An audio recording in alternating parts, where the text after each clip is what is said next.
Can you imagine if we lived in a world where the Jeep brand created a two-door, two-seater off-road sports car? In 1970, Jeep did just that, and in this video, we're going to dive deep into how they did it, all the specifics that I was able to find on it, and much, much more. My name is Garrett. Welcome to Wagoneer Wednesdays at 7 p.m. If you're new around here, make sure you subscribe and follow my 1986 Jeep Grand Wagoneer project that I am slowly restoring. I'm really hoping to paint it this summer after I finish up all the body work. If you have any suggestions on what color I should paint it, comment down below. Make sure you give this video a thumbs up and subscribe for the project. Now let's get into it. Based on a 1969 Jeepster Commando pickup truck, the XJ-002 prototype was developed by an outside firm that Jeep had hired. It was the Borg-Warner Corporation over at Centaur Engineering that made the dream possible. The idea of this vehicle was to generate youth interest and energize Jeep sales. The wild concept car showed off the idea that the owner could take the vehicle to work during the week and then off-road race it on the weekends. There was only one vehicle that was built, and it was showed off to the world at the 1970 New York Auto Show. Like I said at the beginning of the video, the XJ-002 was built off of a 1969 Jeepster Commando pickup truck. For whatever reason, Jeep did not provide a Jeepster Commando frame for the XJ-002 to be built off of. So instead,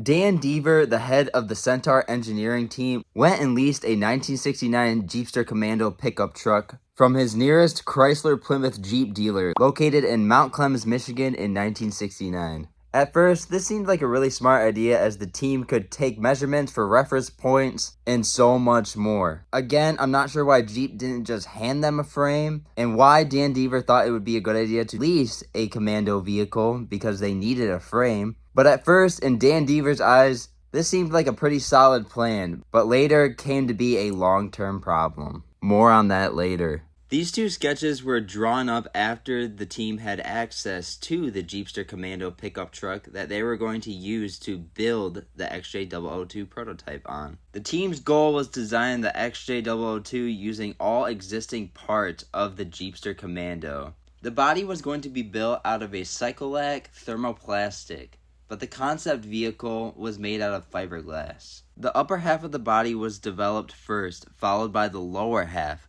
with the two bonded together, leaving a visible seam around the belt line. And the body as a whole was developed right on the Jeepster Commando frame.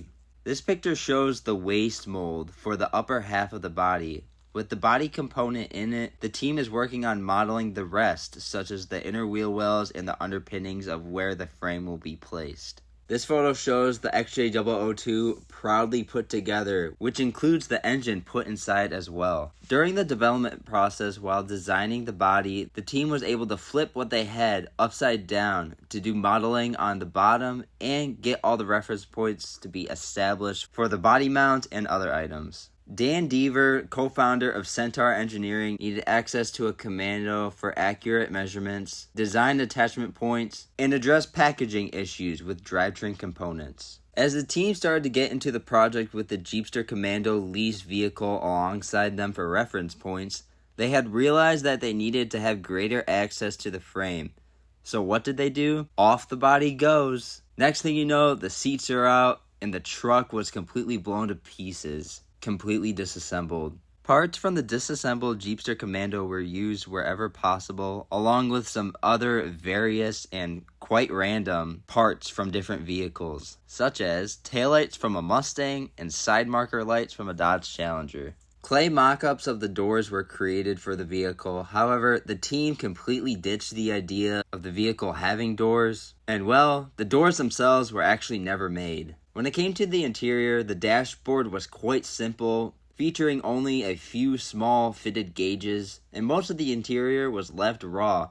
There was no carpet, no headliner, and just two small rubber floor mats were placed inside to hide some of the rough fiberglass work. At the very end of it all, the project took about 5.5 months, and the team struggled to meet the deadline for the 1970 New York Auto Show. A couple of the team members were painting the frame and other small parts inside the trailer as the XJ-002 was being transported to the 1970 New York Auto Show. When it came to the power and drivetrain department for the XJ-002, the concept vehicle used the 1969 Jeepster Commando's engine, which was a 3.7-liter 225 cubic inch, 160 horsepower V6 engine. It was the Buick-derived V6 that the Jeepster Commando and the Jeep CJ and a couple other Jeep products used from that year. Sadly, no manual transmission option worked its way into the XJ-002 as it had a 3-speed turbo hydromatic automatic transmission with 3.31 axles. In 1970, AMC bought Kaiser Jeep and unfortunately wanted nothing to do with the XJ-002. AMC was more focused on high volume sellers. Plans for the XJ-002 were tossed straight in the garbage, and the concept vehicle returned to Centaur Engineering, where shockingly it was able to live on and be driven around the streets for a few years. But here's where it gets interesting. The leasing company that worked with the Chrysler Plymouth Jeep dealer that Dan Deaver leased the vehicle from was very pleased that Dan Deaver was in fact making the payments on this Jeepster Commando. To make a long story short, the leasing company finally came out and inspected the vehicle, and they were surprised at what they saw. Partner company Borg Warner that was working with Centaur Engineering got very, very upset, but ultimately ended up paying off the leasing company in 1975, only for employee David Emmerich to buy the car for the princely sum of just $1. He kept it until 1987, eventually selling it to a dealer with only 1,400 miles on the dash. From there, a succession of owners, mostly in West Virginia, left their various marks on it. The vehicle was painted from a yellow to sky blue to dark blue to hot pink to black and eventually to an airbrushed camouflage. As of now, Dan Kunz is the current owner of the XJ-002, and what's really, really cool was back in 1970 at the New York Auto Show,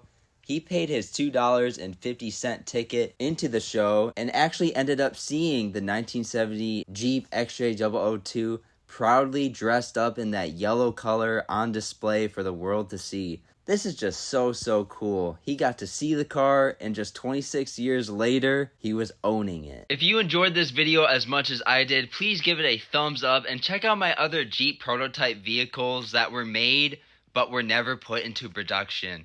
There are quite a few of these old Jeep vehicles that were tossed into the garbage, forgotten, and well, I'm exposing them and I'm bringing them to YouTube. So make sure you subscribe, like the video, give the video a thumbs up if you enjoyed it. Thanks so much for watching. Hopefully I'll catch you next week on another Wagoneer Wednesday video. Take care, everyone.